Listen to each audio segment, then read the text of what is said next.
अस्सलामुअलैकुम one class बच्चे, आप सब कैसे हैं? आई होप आप लोग बिल्कुल ठीक और खैरियत से होंगे और अपना बहुत ख्याल रख रहे होंगे, अपना काम कर रहे होंगे और घर में बिल्कुल तंग नहीं कर रहे होंगे मम्मा को और अच्छे बच्चों की तरह रह रहे होंगे। और साथ साथ आप लोगों ने बच्चों काम भी करना है ताकि आप लोग पीछे ना रह जाएं। ठीक है, आप लोगों ने घर में हर काम करना है और साथ साथ आप लोगों ने पढ़ाई भी करनी है।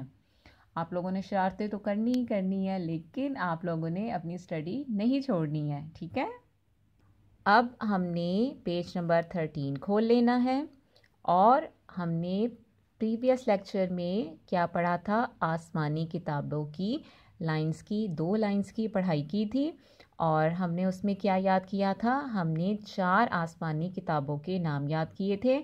क्या क्या थे? जल्दी से बताएं सब बच्चे। पहला नाम क्या था? पहली किताब कौन सी है? तौरात, अंजील, ज़बूर और कुरान मजीद। ठीक है, 4 जो हैं वो आसमानी किताबें हैं जो अल्लाह ताला ने अपने नबियों और पैगंबरों पर नाजिल की। ठीक है, अब हमने आज के लेक्चर में क्या याद करना है? आज हम करेंगे कि जो ये किताबें हैं वो कौन कौन से नबियों पर नाजिल हुई है। तो आप सब बच्चों ने मेरे साथ दोहराना है बार बार, और जितनी आप ज़्यादा इसकी प्रैक्टिस करेंगे, याद करेंगे, और आपको अच्छे तरीके से जो है वो हिफ्ज़ हो जाएगी, क्योंकि ये छोटी छोटी बातें जो हैं वो हम लोगों को मुसलमान होने की हैसियत से पता होना चाहिए। ठीक है, तो पहली किताब क्या है? तौरात। तो तौरात किस नबी पर नाजिल हुई है? हज़रत मूसा अलैहिस्सलाम पर नाजिल हुई। किस नबी पर नाजिल हुई? हज़रत मूसा। सब बच्चे 5 टाइम्स मेरे साथ रिपीट करें कि तौरात जो किताब है वो हज़रत मूसा अलैहिस्सलाम पर नाजिल हुई। किस नबी पर? हज़रत मूसा, हज़रत मूसा, हज़रत मूसा, हज़रत मूसा और हज़रत मूसा। 5 टाइम्स हो चुका है। ठीक है, पहला हो गया नाम तौरात, हज़रत मूसा पर। अब दूसरी किताब क्या है? ज़बूर। तो ज़बूर किस पर नाजिल हुई? दाऊद पर, हज़रत दाऊद अलैहिस्सलाम पर। तो सब बच्चे मेरे साथ 5 दफ़ा बोलें, हज़रत दाऊद अलैहिस्सलाम पर। ज़बूर हज़रत दाऊद अलैहिस्सलाम पर नाजिल हुई। ज़बूर हज़रत दाऊद अलैहिस्सलाम पर नाजिल हुई।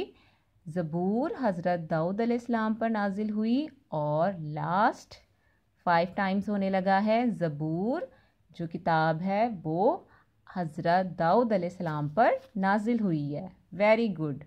अब तीसरी किताब अंजील। अंजील किस नबी पर नाजिल हुई? हज़रत ईसा अलैहिस्सलाम पर।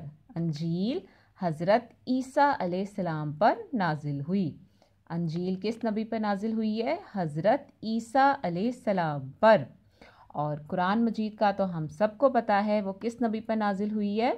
हमारे आखिरी नबी हज़रत मोहम्मद सल्लल्लाहु अलैहि वसल्लम पर नाजिल हुआ। ठीक, तो पहली किताब तौरात हज़रत मूसा अलैहिस्सलाम पर नाजिल हुई। ज़बूर हज़रत दाऊद अलैहिस्सलाम पर नाजिल हुई। अंजील हज़रत ईसा अलैहिस्सलाम पर नाजिल हुई। और कुरान मजीद आखिरी नबी हज़रत मोहम्मद सल्लल्लाहु अलैहि वसल्लम पर नाजिल हुई।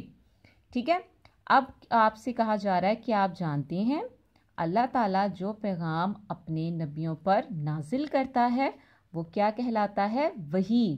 अल्लाह का पैगाम क्या कहलाता है? वही।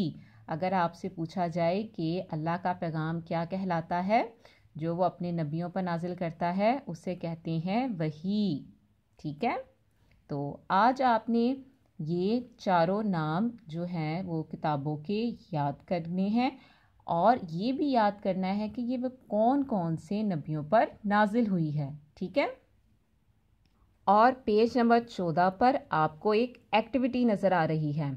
ठीक है, ये देखें, आप लोगों ने जो जो कलर आपको जिस नबी का लिखा हुआ नज़र आ रहा है ना, हज़रत दाऊद अलैहिस्सलाम किस कलर में लिखा हुआ है? रेड कलर में लिखा हुआ है। हज़रत मूसा अलैहिस्सलाम जो है वो किस कलर में लिखा हुआ है? ब्लू कलर में लिखा हुआ है, स्काई ब्लू में। और हज़रत ईसा ऑरेंज कलर में। और हज़रत मोहम्मद सल्लल्लाहु अलैहि वसल्लम ग्रीन कलर में लिखा हुआ है।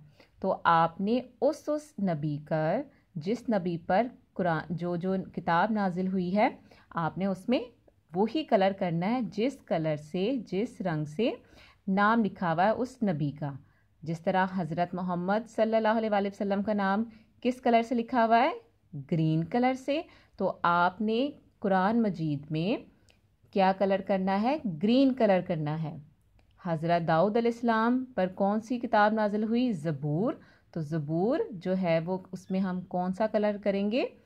रेड कलर करेंगे, क्योंकि हज़रत दाऊद का नाम जो है वो रेड कलर से लिखा हुआ है। ठीक है, तो आपने ये वाली एक्टिविटी जो है वो करनी है और ये आपका है होमवर्क। ठीक, और आज यहाँ पर हमारा सबक जो है वो मुकम्मल होता है। इंशाल्लाह आपसे नेक्स्ट लेक्चर में मुलाकात होगी। अल्लाह हाफिज़।